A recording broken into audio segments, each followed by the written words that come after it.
Welcome to The Explainer. Today, we're digging into the fascinating and really complex strategy behind India's recent power moves in the global oil market. And let me tell you, it's a story that's about way more than just oil. It's about geopolitics, economics, and a global order that might be changing right before our eyes. All right, let's just jump right in, because this is the big question, isn't it? On the surface, it makes no sense. You've got all this Western pressure, you've got sanctions, and India is planning to buy more Russian oil. It seems totally backwards. But as you're about to see, there is a very deep and multi-layered strategy at play here.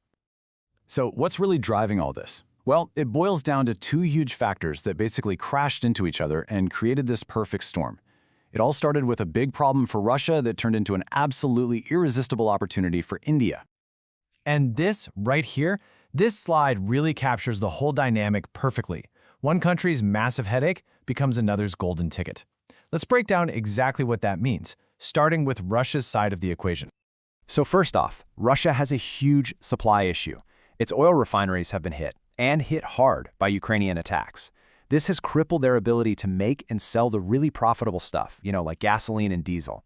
So what are they left with? They're forced to sell off their raw crude oil for cheap instead.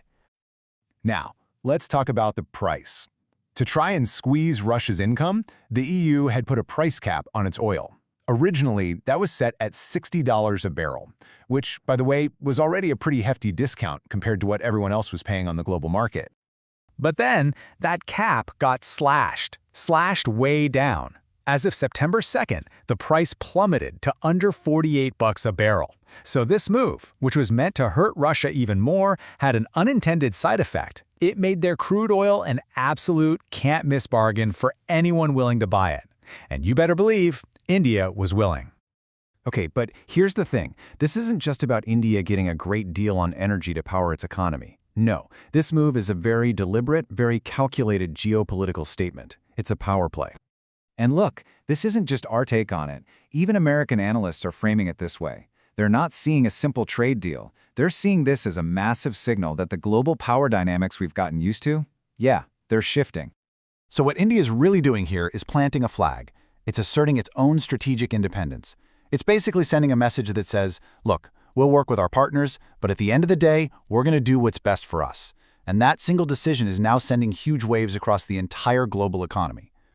You see, a move like this never happens in a vacuum. It sets off this incredibly complex chain reaction. It's got some really big and maybe unintended consequences for the West, for OPEC, and for the whole system of sanctions that it seems to be challenging. This has created something people are calling the refining loophole, and it's fascinating. So, Indian companies snap up all this cheap Russian crude. They process it in their refineries, and then they sell the finished product, gasoline, diesel, on the open market as a product that's made in India, which means that Russian oil, after being kind of laundered through India, can now legally flow right back into the very Western markets that sanctioned it. Wild, right? And here is where you see the West's hidden dilemma. The analysis suggests that if India actually did what the West publicly asks and stopped buying Russian oil, the global price could spike to a catastrophic $150 a barrel. So the great irony here is that the West secretly needs India to keep buying Russian oil to keep prices from exploding. This has led to what the source alleges is a kind of two-faced policy.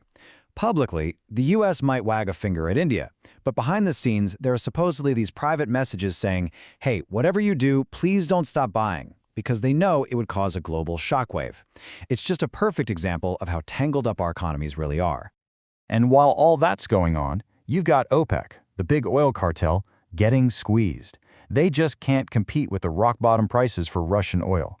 This puts them in a tough spot and creates this whole new conflict where OPEC now has a real reason to start pressuring the EU to get rid of that price cap, just so they can get back in the game. So you have to wonder, why is India navigating all this insane complexity? Why play such a high-stakes game?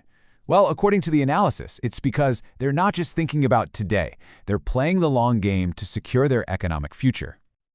At its core, this whole thing is a defensive strategy. The big picture goal is to build strong, dependable energy supply chains that can't be easily messed with by sanctions or geopolitical games from other world powers.